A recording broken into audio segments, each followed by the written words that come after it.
வணக்கம். மதிமுகம் செய்திகள். இன்றைய முக்கிய நிகழ்வுகளை பார்ப்பதற்கு முன்பாக தலைப்புச் செய்திகளை பார்க்கலாம். ஆளுநர் அவரது அரசியலுக்காக சட்டப்பேரவையை பயன்படுத்திக் கொண்டார். அரசின் உரையை படிக்காமல் புறக்கணித்த ஆளுநர் RN ரவிக்கு முதலமைச்சர் மு.க.ஸ்டாலின் கண்டனம். தேர்தல் பத்திரம் முறையை ரத்து செய்து உச்சநீதிமன்றம் அதிரடி உத்தரவு. உச்சநீதிமன்றம் தீர்ப்பளித்திருப்பதற்கு திமுக அதிமுக வரவேற்பு. டெல்லியில் விவசாயிகள் போராட்டம் தீவிரம். ஒன்றிய அரசை கண்டித்து பஞ்சாப் மாநிலத்தில் ரயில் மறியல் போராட்டம். செந்தில் பாலாஜிக்கு ஜாமீன் வழங்க அமலாக்கத்துறை கடும் எதிர்ப்பு. அமலாக்கத்துறை விசாரணையை ஒத்திவைக்க கோரி செந்தில் பாலாஜி தாக்கல் செய்த மனு தள்ளுபடி. தூத்துக்குடி ஸ்டெர்லைட் வழக்கு இறுதி விசாரணையை வரும் 20ஆம் தேதிக்கு ஒத்திவைத்தது உச்சநீதிமன்ற உத்தரவு. விரிவான செய்திகள். அரசின் உரையை படிக்காமல் புறக்கணித்த ஆளுநர் RN ரவிக்கு சட்டப்பேரவையில் முதலமைச்சர் மு.க.ஸ்டாலின் கண்டனம் தெரிவித்துள்ளார். சட்டப்பேரவையில் ஆளுநர் உரைக்கு நன்றி தெரிவிக்கும் தீர்மானம் மீதான விவாதத்தில் முதலமைச்சர் மு.க.ஸ்டாலின் பதிலுரை அளித்தார். அப்போது பெரியார் அண்ணாவின் வாரிசாக எப்படி செயல்பட வேண்டுமோ அப்படி செயல்படுவதாகவும், கலைஞர் இருந்திருந்தால் திராவிட மாடல் ஆட்சியை கண்டு மகிழ்ந்திருப்பார் எனவும் நெகிழ்ச்சி தெரிவித்தார். பாசிசத்தை எதேச்சதிகாரத்தை கண்டு பயந்து விடாமல் தொடர்ந்து முன்னேறுவதாக தெரிவித்த முதலமைச்சர், திராவிட மாடல் வழியில் இயங்குவதால் தமிழ்நாட்டின் வளர்ச்சியை யாராலும் தடுக்க முடியாது என தெரிவித்தார். வடக்கு வாழ்கிறது, தெற்கு தேய்கிறது என்பது கடந்த கால நிகழ்வாகிவிட்டதாக குறிப்பிட்ட முதலமைச்சர், வடக்கிற்கும் நிதியை தமிழ்நாடு வாரி வழங்குவதாக தெரிவித்தார். அரசு தயாரிக்கும் முறையை அப்படியே வாசிப்பது ஆளுநரின் கடமை என குறிப்பிட்ட முதலமைச்சர், ஆளுநரின் செயல் மக்களை அலட்சியப்படுத்தும், அவமானப்படுத்தும் செயலாக அமைந்துள்ளதாக கண்டனம் தெரிவித்தார். திராவிட மாடல் வழித்தடத்தில் நாம் இயங்கிக் கொண்டிருப்பதால் தான் தமிழ்நாட்டின் வளர்ச்சியை யாராலும் தடுக்க முடியவில்லை, தடுக்கவும் முடியாது. 1000 கைகள் மறைத்து நின்றாலும் ஆதவனை மறைக்க முடியாது. ஒரு காலத்தில் வடக்கு வாழ்கிறது, தெற்கு தேய்கிறது என்று நாமே முழங்கினோம். இன்று தெற்கு வளர்கிறது, வடக்கிற்கும் சேர்த்து தெற்கு வாரி வழங்குகிறது. எந்த அளவுக்கு நாம் வளர்ந்துள்ளோம்? இத்தகைய தகுதியும் பெருமையும் தமிழ்நாட்டிற்கு எதனால் சாத்தியமானது? திராவிட இயக்கத்தினால்தான். ஆட்சி என்பது வெறும் அதிகாரம் அல்ல, கொள்கையை செயல்படுத்தும் களம் என்று மாற்றி காட்டியவர்கள்தான் பேரறிஞர் அண்ணாவும் முத்தமிழறிஞர் கலைஞரும். தேர்தல் பத்திரங்கள் அரசியலமைப்பு சட்டத்துக்கு எதிரானது என கருத்து தெரிவித்துள்ள உச்சநீதிமன்றம் தேர்தல் நிதி பத்திர திட்டத்தை ரத்து செய்து அதிரடி உத்தரவிட்டுள்ளது. அரசியல் கட்சிகளுக்கு தனிநபர் அல்லது நிறுவனங்கள் ரொக்கமாக அல்லது காசோலையாக நன்கொடை கொடுப்பதற்கு பதிலாக தேர்தல் நிதி பத்திரம் மூலம் நன்கொடை அளிக்கும் திட்டத்தை ஒன்றிய அரசு கடந்த 2018ஆம் ஆண்டு அமல்படுத்தியது. அரசியலில் கருப்பு பண புழக்கத்தை கட்டுப்படுத்த ஒன்றிய அரசு அறிமுகம் செய்துள்ள இந்த திட்டத்தில் வெளிப்படைத்தன்மை இல்லை என உச்சநீதிமன்றத்தில் வழக்கு தொடரப்பட்டது. இந்த வழக்கின் விசாரணை நிறைவடைந்த நிலையில் உச்சநீதிமன்ற தலைமை நீதிபதி TY சந்திரசூட் தலைமையிலான 5 நீதிபதிகள் அமர்வு தீர்ப்பு வழங்கியுள்ளனர். தகவலில் வெளிப்படைத்தன்மை இல்லாத தேர்தல் பத்திரங்கள் சட்டத்தை மீறும் வகையில் உள்ளதாகவும், தகவல் அறியும் உரிமை சட்டத்துக்கு எதிரானது எனவும் கருத்து தெரிவித்தனர். தேர்தல் பத்திரங்கள் மூலம் நன்கொடை அளித்தோர் விவரங்களை வெளியிட வேண்டும் என உத்தரவிட்ட உச்சநீதிமன்றம், தேர்தல் பத்திரங்கள் மட்டுமே கருப்பு பணத்தை ஒழிக்க உதவாது என கருத்து தெரிவித்தனர். மேலும் தேர்தல் நிதி பத்திரம் திட்டத்தை ரத்து செய்து நீதிபதிகள் அதிரடி உத்தரவிட்டனர். இந்த நிலையில் தேர்தல் நிதி பத்திரம் அறிமுகம் செய்யப்பட்ட போது காங்கிரஸ் MP ராகுல் காந்தி வெளியிட்ட பதிவு தற்போது இணையத்தில் வைரலாகி வருகின்றது. அதில் புதிய இந்தியாவில் லஞ்சம் மற்றும் சட்டவிரோத கமிஷன் தேர்தல் பத்திரம் என்று அழைக்கப்படுவதாக தெரிவித்திருந்தார். இந்த தீர்ப்பு நோட்டுகளை விட ஓட்டுகளின் வலிமையை அதிகரிக்கும் என காங்கிரஸ் கட்சியின் பொதுச் செயலாளர் ஜெயராம் ரமேஷ் தெரிவித்துள்ளார். தேர்தல் பத்திரங்கள் ரத்து தொடர்பான உச்ச நீதிமன்றத்தின் தீர்ப்புக்கு வரவேற்பு தெரிவித்துள்ள முதலமைச்சர் ஸ்டாலின், தேர்தல் பத்திரங்கள் சட்டவிரோதமானது என உச்ச நீதிமன்றம் உத்தரவிட்டுள்ளது சரியானதே என தெரிவித்துள்ளார். அதேபோல் தேர்தல் பத்திரம் தொடர்பான உச்சநீதிமன்ற தீர்ப்புக்கு அதிமுக வரவேற்பு தெரிவித்துள்ளது. சட்டசபையில் எதிர்க்கட்சியினர் பேசுவதை நேரடியாக ஒளிபரப்பு செய்வதில்லை என எதிர்க்கட்சி தலைவர் எடப்பாடி பழனிசாமி குற்றம் சாட்டியுள்ளார். சட்டமன்ற வளாகத்தில் செய்தியாளர்களிடம் பேசிய அவர், கடந்த 2 நாட்களாக போராட்டத்தில் ஈடுபட்டு வரும் மாற்றுத்திறனாளிகளின் கோரிக்கைகளை நிறைவேற்ற கோரி சட்டமன்றத்தில் கேள்வி எழுப்பியும் ஆளும் கட்சி தரப்பில் முறையான பதில் அளிக்கவில்லை என குற்றம் சாட்டினார். அதோடு இன்றைய தினம் நேற்றைக்கும் இன்றைக்கும் மாற்றுத்திறனாளிகள் அவருடைய 9 அம்ச கோரிக்கையை வலியுறுத்தி அவர்கள் வெவ்வேறு காவல் ஆணையாளர் அலுவலகத்துக்கு அருகில் போராட்டம் நடத்திட்டு வந்தாங்க. நேற்றைய தினம் அந்த பார்வையற்றவர்கள் மாற்றுத்திறனாளிகளை கைது செய்து விடுதலை செய்தார்கள். இன்றைய தினமும் அவர்கள் போராட்டம் நடத்தினார்கள். அவர்கள் போராட்டம் நடத்தியவர்களை கைது செய்கின்றார்கள். அதை பற்றியும் நான் முதலமைச்சருடைய கவனத்துக்கு கொண்டு வந்தேன். அவர்கள் கேட்பதெல்லாம் இன்றைக்கு பார்வையற்றோர் பார்வை குறைபாடு உள்ளவர்களுக்கு 1% வழங்க வேண்டும் என்று அரசாணையிலே குறிப்பிட்டுள்ளது. அதில் தான் அவர்கள் கேட்கிறார். பார்வையற்றோர் அதுதான் கேட்குறாங்க. அதில் அரசு பள்ளி அரசு கல்லூரியில் கிட்டத்தட்ட 1000க்கும் மேற்பட்ட பணியிடங்கள் காலியாக இருக்கின்றது. அதில் இந்த பார்வையற்றவர்களுக்கு பார்வை குறைபாடு உள்ளவர்களுக்கு எங்களுக்கு அந்த பணி நியமனம் கிடைப்பதற்கு இந்த அரசு வழிவகை செய்ய வேண்டும் என்று போராட்டம் நடத்துகிறார் என்று நான் மாண்பு முதலமைச்சரை கேட்டேன். மாண்பு அமைச்சர்கள் எழுந்து இதற்கு பதில் சொல்லாமல் ஏதோ பதிலை சொல்லி அதையும் கைவிட்டுவிட்டார். சென்னை தலைமை செயலகத்தில் செய்தியாளர்களை சந்தித்த காங்கிரஸ் சட்டமன்ற குழு தலைவர் செல்வ பெருந்தகை தேர்தல் பத்திரம் தொடர்பான உச்சநீதிமன்ற தீர்ப்புக்கு வரவேற்பு தெரிவித்தார். இதுவரை 4-5 ஆண்டுகளில் 6564 கோடி ரூபாயை பாரதிய ஜனதா கட்சி தேர்தல் பத்திரம் என்ற பெயரில் லஞ்சமாக பெற்றிருக்கிறது. உச்சநீதிமன்றத்தின் அரசியலமைப்பு சட்ட அமர்வு இதையெல்லாம் ஆய்வு செய்து கண்டித்து இது ஊழலுக்கு வழிவகுக்கும், எந்தெந்த நிறுவனங்கள் உங்களுக்கு தேர்தல் நிதி பத்திரமாக கொடுத்திருக்கிறார்களோ அதை திருப்பி கொடுக்க வேண்டும், மக்களுக்கு தெரியப்படுத்த வேண்டும் என்று சொல்லியிருக்கிறார்கள். உண்மை வெளியே வரப்போகிறது. எந்தெந்த தொழிலதிபர்கள் எந்தெந்த அந்நிய நாட்டு சக்திகள் 6564 கோடி ரூபாயை பாரதிய ஜனதாவுக்கு கொடுத்திருக்கிறார்களோ அந்த பெயர் பட்டியல் எல்லாம் அந்த தொழில் நிறுவனங்கள் எல்லாம் அந்நிய நாட்டு சக்திகள் எல்லாம் இப்பொழுது வெளியே வரப்போகின்றன. வெளியே வந்த பிறகு எந்தெந்த தொழிற்சாலைகளுக்கு இவர்கள் கடன் தள்ளுபடி செய்திருக்கிறார்கள், எந்தெந்த தொழிலதிபர்களுக்கு இவர்கள் சகாயம் காட்டியிருக்கிறார்கள், எப்படியெல்லாம் அவர்களுக்கு அரசு பணத்தை மக்களுடைய வரி பணத்தை வாரி வழங்கியிருக்கிறார்கள் என்ற உண்மை வெளியே வரும். இப்பொழுதுதான் உச்சநீதிமன்றம் வரலாற்று சிறப்பு மிக்க தீர்ப்பை அளித்திருக்கிறது. மனமாற வரவேற்கிறோம். இந்த ஊழல்வாதிகளின் உண்மை முகம் நாட்டு மக்களுக்கு தெரிய வரும். பாஜகவின் மோசமான தேர்தல் கால ஆதாயத்திற்கான நோக்கில் கொண்டு வந்த திட்டத்திற்கு உச்சநீதிமன்றம் முற்றுப்புள்ளி வைத்துள்ளதாக விசிக சட்டமன்ற உறுப்பினர் சிந்தனை செல்வன் தெரிவித்துள்ளார். பாரதிய ஜனதா கட்சி கார்ப்பரேட்டுகளோடு கைகோர்த்து கொண்டு தேர்தல் காலங்களில் நன்கொடை பெறுவதை வருமான வரி கணக்குக்கு அப்பாற்பட்ட நிலையிலே, கணக்கில் காட்டப்படாத நிலையிலே சட்ட திருத்தங்களை கொண்டு வந்திருக்கிறது. அத்தகைய சட்ட திருத்தங்களை உச்சநீதிமன்றம் இப்பொழுது ரத்து செய்திருப்பது மிகப்பெரிய வரவேற்கக்கூடிய ஒரு தீர்ப்பு. பாஜகவின் மோசமான கொள்ளைக்கு கார்ப்பரேட்டுகளோடு வைத்திருக்கிற அத்தகைய தேர்தல் கால ஆதாய உறவுகளுக்கு இது முற்றுப்புள்ளி வைக்கும் என்று நம்புகிறோம். விடுதலை சிறுத்தைகள் கட்சியின் சார்பிலே உச்சநீதிமன்றத்தின் இந்த தீர்ப்பை வரவேற்கிறோம்.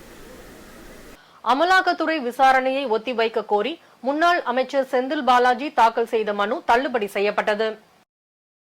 செந்தில் பாலாஜிக்கு எதிராக சுமார் 3000 பக்கங்கள் கொண்ட குற்றப்பத்திரிகை மற்றும் ஆவணங்கள் 27 சாட்சிகளின் வாக்குமூலங்களுடன் கடந்த ஆகஸ்ட் 12ஆம் தேதி அமலாக்கத்துறையால் சென்னை முதன்மை அமர்வு நீதிமன்றத்தில் தாக்கல் செய்யப்பட்டது. இதனிடையே செந்தில் பாலாஜி ஜாமீன் கேட்டு 3வது முறையாக மனு தாக்கல் செய்திருந்த நிலையில் சென்னை முதன்மை அமர்வு நீதிமன்ற நீதிபதி அல்லி ஜாமீன் மனுவை தள்ளுபடி செய்து உத்தரவிட்டார். இதையடுத்து செந்தில் பாலாஜி தனது அமைச்சர் பதவியை ராஜினாமா செய்தார். இந்நிலையில் சட்டவிரோத பண பரிமாற்ற தடை சட்டத்தில் அமலாக்கத்துறை பதிவு செய்த வழக்கின் விசாரணையை தள்ளி வைக்க கோரிய செந்தில் பாலாஜியின் மனு தள்ளுபடி செய்து உத்தரவிடப்பட்டுள்ளது. மேலும் குற்றச்சாட்டு பதிவுக்காக செந்தில் பாலாஜியை ஆஜர்படுத்த சென்னை மாவட்ட முதன்மை அமர்வு நீதிமன்றம் உத்தரவிட்டுள்ளது. தள்ளுபடி செய்யப்பட்டதை எதிர்த்து மேல்முறையீடு செய்ய உள்ளதால் விசாரணையை தள்ளி வைக்க கோரி மெமோ தாக்கல் செய்ய உள்ளதாக செந்தில் பாலாஜி தரப்பு தெரிவித்துள்ளது. செந்தில் பாலாஜி தரப்பின் பதில் வாதங்களுக்காக ஜாமீன் மனு மீதான விசாரணையை 19ஆம் தேதிக்கு ஒத்திவைக்கப்பட்டுள்ளது. தூத்துக்குடி ஸ்டெர்லைட் ஆலை மூடல் விவகாரத்தில் வேதாந்தா நிறுவனத்தின் மேல்முறையீட்டு மனு இறுதி விசாரணையை வரும் 20ஆம் தேதிக்கு தள்ளி வைத்து உச்சநீதிமன்றம் உத்தரவிட்டுள்ளது. ஸ்டெர்லைட் ஆலைக்கு எதிரான மனுதாரர்கள் தரப்பில் ஆஜரான மூத்த வழக்கறிஞர் ஸ்டெர்லைட் ஆலை விவகாரம் சுற்றுச்சூழல் மற்றும் பொதுமக்களின் உடல் நலனுடன் சம்பந்தப்பட்டது என தெரிவித்தனர். ஆலையால் சுற்றுச்சூழலுக்கும் நிலத்தடி நீருக்கும் எந்த ஒரு பாதிப்பும் ஏற்படவில்லை என கூறுவதை ஏற்க முடியாது எனவும் கருத்து தெரிவித்தார். இதையடுத்து நீதிபதிகள் இந்த ஆலையை ஆய்வு செய்ய நிபுணர் குழுவை அமைக்கலாம் என்றும் அந்த நிபுணர் குழுவின் வழிகாட்டுதல் படி முடிவெடுக்கலாம் என தெரிவித்தனர். மேலும் தமிழக அரசின் எதிர்ப்புகளையும் கருத்துகளையும் புறந்தள்ளிவிட முடியாது என கருத்து தெரிவித்த நீதிபதிகள் வேதாந்தா நிறுவனம் தனது தரப்பு வாதத்தையும் சென்னை உயர்நீதிமன்றத்தின் உத்தரவையும் சிறு குறிப்பாக தாக்கல் செய்ய உத்தரவிட்டனர். இந்நிலையில் கடும் கட்டுப்பாடுகளுடன் ஆலையை மீண்டும் இயக்குவது தொடர்பாக நிபுணர் குழுவை அமைக்கலாம் என்ற யோசனை குறித்து ஆலோசிக்க அவகாசம் தேவை என தமிழக அரசு தெரிவித்துள்ளது. இதையடுத்து ஆலை மூடல் விவகாரத்தில் வேதாந்தா நிறுவனத்தின் மேல்முறையீட்டு மனுவின் இறுதி விசாரணையை 20ஆம் தேதிக்கு தள்ளி வைத்து உச்சநீதிமன்றம் உத்தரவிட்டுள்ளது. ஒன்றிய அரசை கண்டித்து பஞ்சாப் மாநிலத்தில் விவசாயிகள் ரயில் மறியல் போராட்டத்தில் ஈடுபட்டனர். வேளாண் விளைபொருட்களின் குறைந்தபட்ச ஆதரவு விலைக்கு உத்தரவாதம் அளிப்பது உள்ளிட்ட 10 அம்ச கோரிக்கைகளை வலியுறுத்தி டெல்லி சலோ என்ற பெயரில் விவசாயிகள் போராட்டத்தில் ஈடுபட்டு வருகின்றனர். பஞ்சாப், ஹரியானா மற்றும் உத்தரப்பிரதேச மாநில எல்லைகளில் காவல்துறையினர் மற்றும் துணை ராணுவத்தினர் குவிக்கப்பட்டு 144 தடை உத்தரவு பிறப்பிக்கப்பட்டுள்ளது. நேற்றைய போராட்டத்தில் ஈடுபட்டுள்ள விவசாயிகள் மீது கண்ணீர் புகை கொண்டு வீசப்பட்டதால் பெரும் பரபரப்பு ஏற்பட்டது. இந்நிலையில் விவசாயிகள் தொடர்ந்து நடத்தி வரும் போராட்டத்தால் டெல்லி மற்றும் அண்டை மாநிலங்களில் பெரும் பரபரப்பு நிலவி வருகிறது. காவல்துறையின் போக்கை கண்டித்து பஞ்சாப் மாநிலத்தில் பல்வேறு பகுதிகளில் விவசாயிகள் ரயில் மறியல் போராட்டத்தில் ஈடுபட்டனர். வார விடுமுறை நாட்களை முன்னிட்டு 750 சிறப்பு பேருந்துகள் இயக்கப்படும் என்று போக்குவரத்து துறை அறிவித்துள்ளது. தமிழ்நாடு அரசு போக்குவரத்து கழகங்கள் தினசரி இயக்கப்படும் பேருந்துகளுடன் கூடுதலாக சிறப்பு பேருந்துகளை இயக்க திட்டமிடப்பட்டுள்ளது. சென்னை கிளாம்பாக்கத்திலிருந்து திருவண்ணாமலை, திருச்சி, கும்பகோணம், மதுரை, திருநெல்வேலி, நாகர்கோவில், கன்னியாகுமரி, தூத்துக்குடி, கோயம்புத்தூர், சேலம், ஈரோடு, திருப்பூர் ஆகிய இடங்களுக்கும் மற்றும் சென்னை கோயம்பேட்டிலிருந்து நாகை, வேளாங்கண்ணி, ஓசூர், பெங்களூரு ஆகிய இடங்களுக்கும் தினசரி இயக்கக்கூடிய பேருந்துகளுடன் கூடுதலாக 550 சிறப்பு பேருந்துகள் இயக்க திட்டமிடப்பட்டுள்ளது. பெங்களூரில் இருந்து பிற இடங்களுக்கு 200 சிறப்பு பேருந்துகளும் என மொத்தம் 750 பேருந்துகள் இயக்க திட்டமிடப்பட்டுள்ளது. மேலும் ஞாயிறு அன்று சொந்த ஊர்களில் இருந்து சென்னை மற்றும் பெங்களூரு திரும்ப வசதியாக பயணிகளின் தேவைக்கேற்ப அனைத்து இடங்களில் இருந்தும் சிறப்பு பேருந்துகள் இயக்கிட திட்டமிடப்பட்டுள்ளது.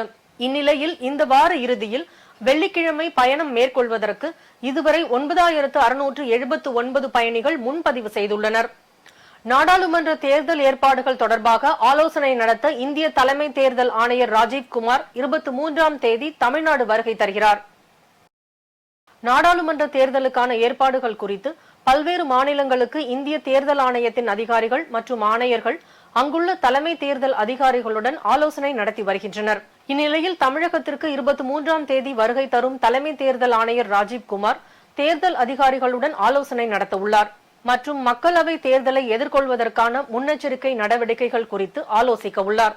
இதனைத் தொடர்ந்து பிப்ரவரி 24, 25 தேதிகளில் அரசியல் கட்சிகளின் பிரதிநிதிகள், காவல்துறை அதிகாரிகளுடன் ராஜீவ்குமார் ஆலோசனை மேற்கொள்வார் என தகவல் தெரிவிக்கப்பட்டுள்ளது. பழனி முருகன் கோயிலில் பக்தர்களுக்காக பேட்டரி மற்றும் மின்சார வாகனங்களை இயக்க நடவடிக்கை எடுக்க வேண்டும் என உயர்நீதிமன்ற மதுரை கிளை உத்தரவிட்டுள்ளது. கிரி வீதிகளில் ஆக்கிரமிப்புகள் கண்டறியப்பட்டால் காவல்துறை உடனே நடவடிக்கை எடுக்க வேண்டும் எனவும் நீதிபதிகள் தகவல் தெரிவித்துள்ளனர். கோயிலுக்கு வரும் பக்தர்களுக்கு இலவச பார்க்கிங் வசதி ஏற்படுத்தி தர உயர்நீதிமன்ற மதுரை கிளை உத்தரவு பிறப்பித்துள்ளது. திமுக சார்பில் போட்டியிட விரும்புபவர்களுக்கான விண்ணப்பங்கள் வரும் 19ஆம் தேதி முதல் விநியோகம் செய்யப்படும் என திமுக அறிவித்துள்ளது.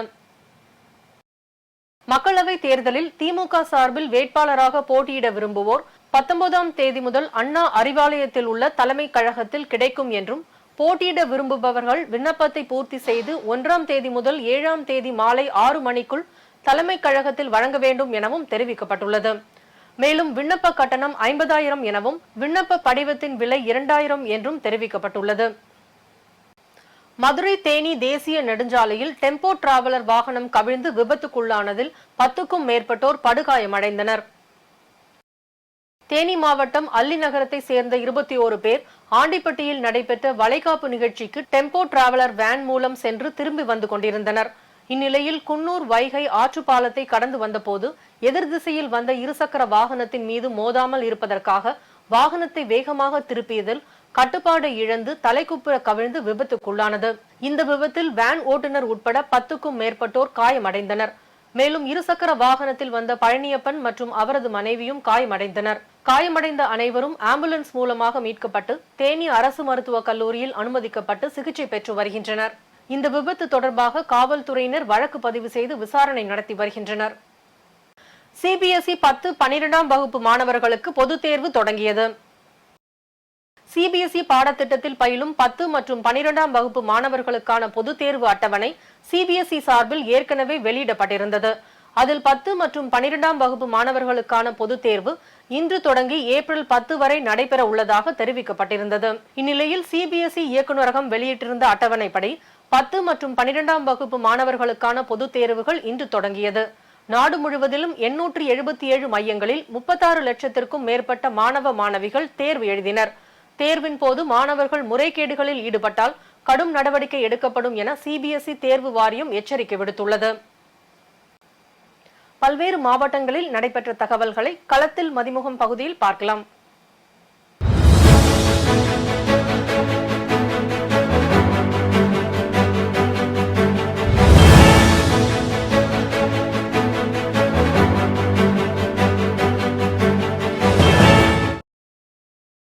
மயிலாடுதுறை மாவட்டம் சீர்காழியில் வணிகர் சங்கங்களின் தஞ்சை மண்டல நிர்வாகிகளின் ஆலோசனை கூட்டம் நடைபெற்றது. இதில் பங்கேற்ற மாநில தலைவர் AM விக்ரமராஜா செய்தியாளர்களை சந்தித்து பேசிய போது புகையிலை பொருட்களை உற்பத்தி செய்யும் நிறுவனங்கள் மீது உரிய நடவடிக்கை எடுக்க வேண்டும் எனவும் பாராளுமன்ற தேர்தலில் வணிகர்களின் கோரிக்கையை நிறைவேற்றக்கூடிய அரசுதான் ஆட்சி அமைக்க வேண்டும் என தமிழ்நாடு வணிகர் சங்க தலைவர் விக்ரமராஜா பேட்டி அளித்துள்ளார். புகையிலை என்பது நாங்க தெளிவா அரசுகிட்டையும் தலைமைச் செயலாளர்கிட்டையும் பேசியிருக்கோம். கடந்த 4 தினங்களுக்கு முன்பு பேச்சுவார்த்தை நடந்து கொண்டிருக்கிறது. புகையிலை கடை கம்பெனிக்காரங்க பில் போட்டு கொடுக்கிறாங்க. அதை வாங்கி வெல்லும் புகையிலை என்பதை வியாபாரிகள் விற்பனை செய்கின்றார்கள். ஆனால் அரசு அதிகாரிகள் வியாபாரிகளை கைது செய்வது, கடை சீல் வைப்பது என்பது நாங்கள் ஏற்றுக்கொள்ள முடியாது. அவர்கள் சீல் வைக்க வேண்டும் என்று சொன்னால் புகையிலை உற்பத்தி இடத்துல அதை சீல் வைக்கப்பட வேண்டுமே தவிர வியாபாரிகள் மீது அச்சுறுத்துவதாகவும் கடைகளை சீல் வைப்பு என்பதும் அறவே இருக்கக்கூடாது என்பதை வலியுறுத்தி இருக்கிறோம். அதே போன்று வியாபாரிகளும் அரசு தடை செய்யப்பட்ட பொருட்களை விற்பனை செய்யக்கூடாது என்பதிலும் நாங்கள் தெளிவாக இருக்கிறோம். அரியலூரில் சைபர் கிரைம் குறித்து நடைபெற்ற விழிப்புணர்வு பேரணியை மாவட்ட காவல்துறை கண்காணிப்பாளர் செல்வராஜ் கொடியசைத்து துவக்கி வைத்தார். ஆன்லைன் மோசடிகள் நாளுக்கு நாள் அதிகரித்து வரும் நிலையில் அது குறித்து விழிப்புணர்வை பொதுமக்களுக்கு ஏற்படுத்தும் விதமாக அரியலூர் மாவட்ட சைபர் கிரைம் காவலர்கள் சார்பில் 300க்கும் மேற்பட்ட மாணவர்கள் பேரணியாக சென்றுள்ளனர். இந்த பேரணியை அரியலூர் மாவட்ட காவல்துறை கண்காணிப்பாளர் செல்வராஜ் கொடியசைத்து துவக்கி வைத்தார். தூத்துக்குடி மாவட்டம் கோவில்பட்டி அருகே உள்ள பாண்டவர் மங்கலம் ஊராட்சிக்கு உட்பட்ட காமராஜர் நகர் பகுதியில் 20 ஆண்டுகளுக்கு முன் போடப்பட்ட சாலை தற்போது மிகவும் சேதமடைந்துள்ளதால் வாகன ஓட்டிகள் மற்றும் பொதுமக்கள் மிகவும் சிரமத்திற்கு ஆளாகி இருப்பதாக தெரிவித்துள்ளனர். மேலும் ஜல்ஜீவன் திட்டத்தின் கீழ் குடிநீர் இணைப்புகள் அமைக்கப்பட்டு இருந்தாலும் தற்போது வரை சுகாதாரமான குடிநீர் வரவில்லை என்றும் வேதனை அளித்துள்ளனர். பலமுறை நகராட்சியில் மனு அளித்தும் நடவடிக்கை எடுக்காததால் ஊராட்சி ஒன்றிய அலுவலகத்தை பொதுமக்கள் முற்றுகையிட்டு போராட்டத்தில் ஈடுபட்டனர். சுதந்திரம் பெற்ற நாள் முதல் சாலை வசதி காணாத மலைவாழ் மக்கள் கருப்பு கொடிகளை ஏந்தி நாடாளுமன்ற தேர்தலை புறக்கணிக்கப் போவதாக கண்டன ஆர்ப்பாட்டத்தில் ஈடுபட்டனர். திருவண்ணாமலை மாவட்டம் ஜமுனாமுத்தூர் மலைப்பகுதியில் மிகவும் ஆபத்தான முறையில் பாதைகள் இருப்பதால் நிறைமாத கர்ப்பிணிகளை அவசர சிகிச்சைக்கு அழைத்து செல்ல முடியாமல் உயிரிழப்புகள் ஏற்படுவதும் சிகிச்சை பலனின்றி இறக்கும் கிராமவாசிகளின் உடல்களை டோலி கட்டி தூக்கி செல்லும் அவல நிலையும் இருப்பதாக கிராம மக்கள் வேதனை தெரிவித்துள்ளனர். இது சம்பந்தமாக மாவட்ட நிர்வாகத்திற்கு பலமுறை கோரிக்கை மனு அளித்தும் இதுநாள் வரையில் எந்த ஒரு நடவடிக்கையும் எடுக்கவில்லை என்பதால் மாவட்ட நிர்வாகம் மற்றும் தமிழக அரசை கண்டித்து கருப்பு கொடி ஏந்தி ஊராட்சி அலுவலகம் முன் மலைவாழ் மக்கள் கண்டன ஆர்ப்பாட்டத்தில் ஈடுபட்டனர். வேலூரில் 4.50 கோடியில் கல்வி கடன் வழங்கும் விழாவை மாவட்ட ஆட்சியர் துவக்கி வைத்தார். வேலூர் மாவட்டம் தனபாக்கிய கிருஷ்ணசுவாமி மகளிர் கல்லூரியில் வேலூர் மாவட்டம் சார்பில் மாணவர்களுக்கு 4.50 கோடி ரூபாய் கல்வி கடன் வழங்கும் விழா மாவட்ட ஆட்சியர் சுப்புலட்சுமி தலைமையில் நடைபெற்றது. இந்த விழாவில் மாவட்ட ஆட்சியர் மாணவர்கள் கல்வி கடனை பெற விண்ணப்பித்தால் அவர்களுக்கும் கல்வி கடன் வழங்க தயாராக இருப்பதாக தெரிவித்தார். அரியலூர் மாவட்டத்தில் நடைபெற்ற வேளாண் அறிவியல் மையத்தில் விவசாயிகளுக்கு அறிவுரை வழங்கும் நிகழ்ச்சி நடைபெற்றது. அரியலூர் மாவட்டம் சோழமாதேவி கிரீன் 2 வேளாண் அறிவியல் மையத்தில் வானொலி உழவர் தின விழா நடைபெற்றது. இதில் பல்வேறு மாவட்டங்களை சேர்ந்த விவசாயிகள் கலந்து கொண்டனர். ஏற்றுமதி குறித்தும் மண்வளம் குறித்தும் மரபு நெல் ரகங்கள் குறித்தும் பாசன மேலாண்மை பயிற்சி பற்றியும் விவசாயிகளுக்கு அறிவுரைகள் வழங்கப்பட்டது. காகித பட்டறையில் ஏசிஎஸ் மருத்துவக் கல்லூரி மருத்துவமனையில் சார்பில் எரிபந்து போட்டிகள் நடைபெற்றது. வேலூர் மாவட்டம் காகித பட்டறையில் ஏசிஎஸ் மருத்துவக் கல்லூரி மருத்துவமனையின் சார்பில் மாவட்ட அளவிலான எரிபந்து போட்டிகள் நடைபெற்றது. இந்த போட்டிகளில் 15 அணிகளை சேர்ந்த இளம் பெண்கள் பங்கேற்று விளையாடினர். இதில் வெற்றி பெறுபவர்களுக்கு பரிசு மற்றும் சான்றுகள் வரும் சனிக்கிழமை அன்று ஏசிஎஸ் மருத்துவக் கல்லூரி மருத்துவமனை நிர்வாக இயக்குநர் ஏசி சண்முகம் வழங்க உள்ளார்.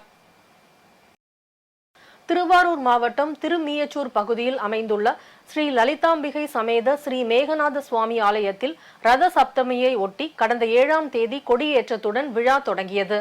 இவ்விழாவின் சிறப்பு நிகழ்ச்சியாக தேரோட்டம் வெகு விமர்சையாக நடைபெற்றது. முன்னதாக அலங்கரிக்கப்பட்ட தேரில் ஸ்ரீ லலிதாம்பிகை மேகநாத சுவாமி எழுந்தருளினர்.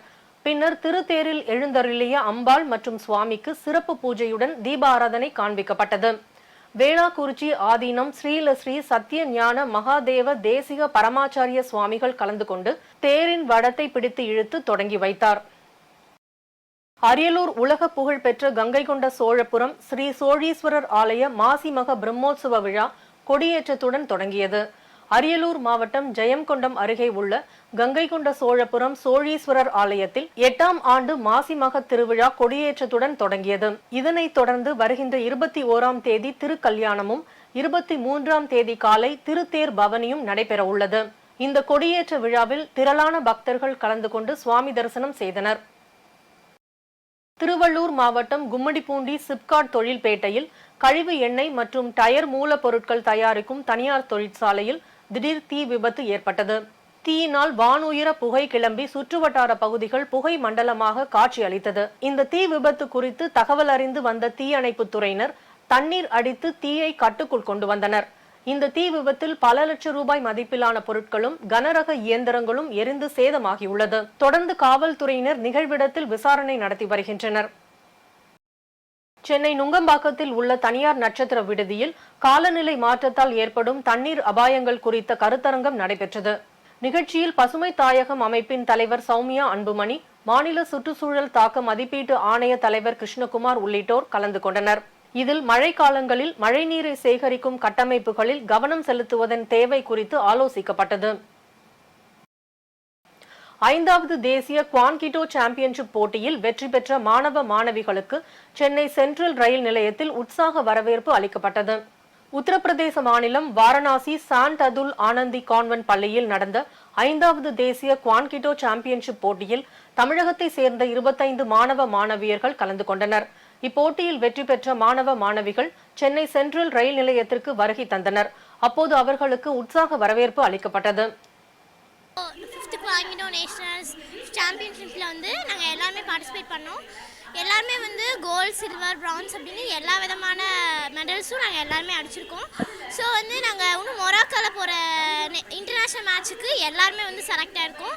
ஸோ எங்களுக்கு தமிழகம் ஸ்போர்ட்ஸ் மினிஸ்டர் எங்களுக்கு ஹெல்ப் பண்ணுவார், உதவியாக இருப்பார் அப்படின்னு நாங்கள் எல்லாருமே நம்புகிறோம். முல்லை பெரியாறு அணையில் பருவ காலங்களில் போது ஏற்படும் மாற்றங்களை கண்காணித்து பராமரிக்க மூவர் குழுவை உச்சநீதிமன்றம் நியமித்தது. இந்த மூவர் குழுவுக்கு உதவியாக 5 பேர் கொண்ட துணை கண்காணிப்பு குழுவும் அமைக்கப்பட்டது.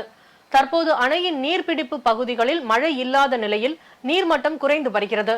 இன்றைய நிலவரப்படி அணையின் நீர்மட்டம் 129.65 அடியாக உள்ள நிலையில் மத்திய நீர்வள துணை கண்காணிப்பு குழுவினர் அணை பகுதியில் ஆய்வு மேற்கொண்டனர்.